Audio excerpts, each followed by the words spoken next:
Saudações, pessoal. Aqui quem vos fala é o Anderson. Vou gravar o vídeo agora da segunda leitura do 33º Domingo do Tempo Comum, comentando sobre o texto dela, né?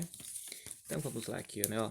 Leitura da segunda carta de São Paulo aos Tessalonicenses. Então, né, uma carta que São Paulo escreveu a Tessalonicenses. É uma comunidade, né, digamos assim, de Tessalônica, os Tessalonicenses, o grupo de pessoas. Ele começa saudando, né? Irmãos. Daí não aparece aqui, ó, mas ó, tá escrito aqui vós, direcionado a vós, né? Vós bem sabeis como deveis seguir o nosso exemplo. No caso aqui, linguagem corrente aqui, ó, irmãos, vocês bem sabem como devem seguir o nosso exemplo.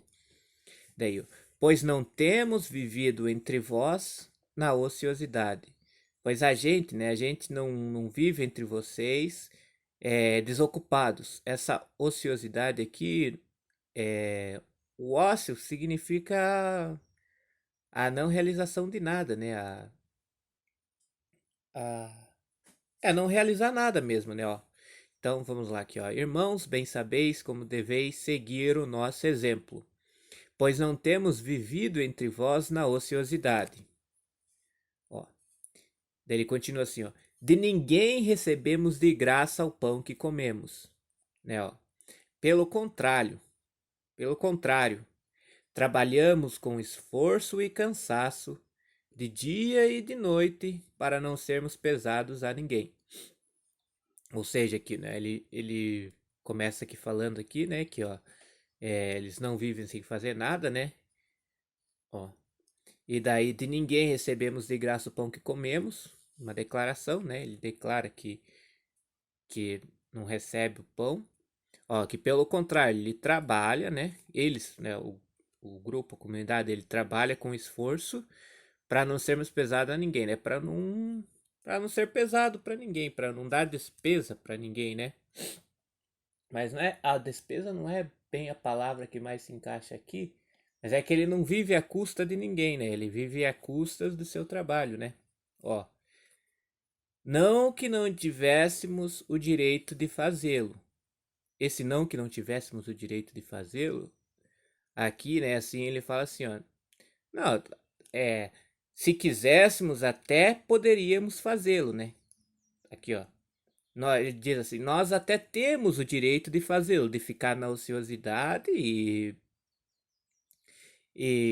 ser, né, viver à custa de alguém, né? Ó, direito de fazê-lo.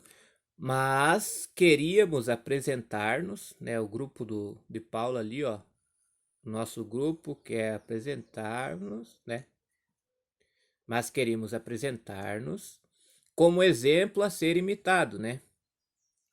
No caso, né, o trabalho, fonte de dignidade, né, nessa perspectiva assim, né, o pão gerado do esforço, do suor e nessa perspectiva, né, com efeito, né, com efeito, quando estávamos entre vós, né, quando o nosso grupo, o grupo de Paulo aqui, ó, quando o meu grupo estava entre vocês, né, demos esta regra: quem não quer trabalhar também não deve comer, né? No caso aqui que está dizendo, né, que um tempo o grupo de Paulo estava lá em Tessalônica, né, e daí eles deram a regra: quem não quer trabalhar também não deve comer.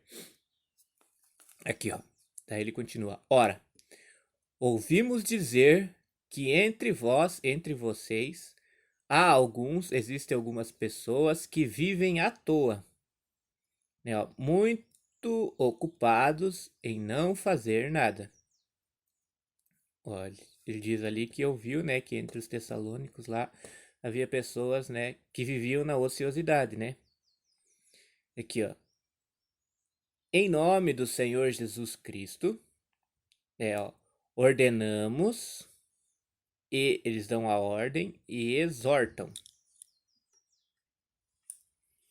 Exortar é incentivar, aconselhar, né? Ó, então, ó, em nome do Senhor Jesus Cristo, nós, o grupo do Paulo, né? Nós ordenamos, damos a ordem e aconselhamos a estas pessoas, né, que vivem à toa, que trabalhando comam na tranquilidade o seu próprio pão. Bom, eu não sei direito o contexto desse negócio aqui mesmo, mas o que o texto me sugere é que aqui, né, ó, com efeito que estava entre vós, quem não quer trabalhar também não deve comer. E daí ele já fala, né, não, mas tá claro que em nome do Senhor Jesus ordenamos e exortamos estas pessoas que trabalhando comam na tranquilidade seu próprio pão.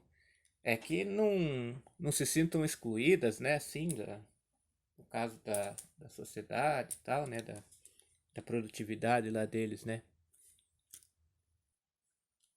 É isso que a informação do texto me traz, né, que ele dá o conselho, né, para as pessoas ali que vivem sem fazer nada, trabalhar para comer o pão, né.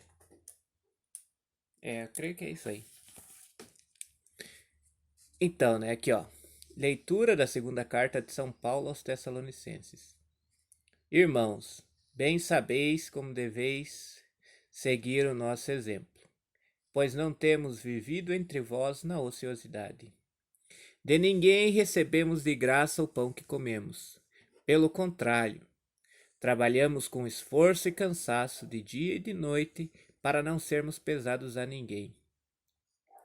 Não que não tivéssemos o direito de fazê-lo, mas queríamos apresentar-nos como exemplo a ser imitado.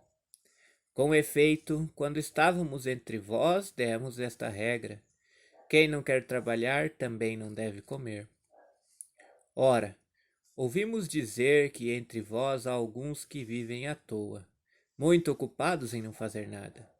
Em nome do Senhor Jesus Cristo, ordenamos e exortamos a estas pessoas que, trabalhando, comam na tranquilidade o seu próprio pão. Palavra do Senhor. É que o trabalho dignifica o homem, né? O homem, a mulher, né? O homem no sentido da pessoa. O trabalho dignifica a pessoa. Certo? Então é isso, pessoal. Muito obrigado por assistir e até a próxima.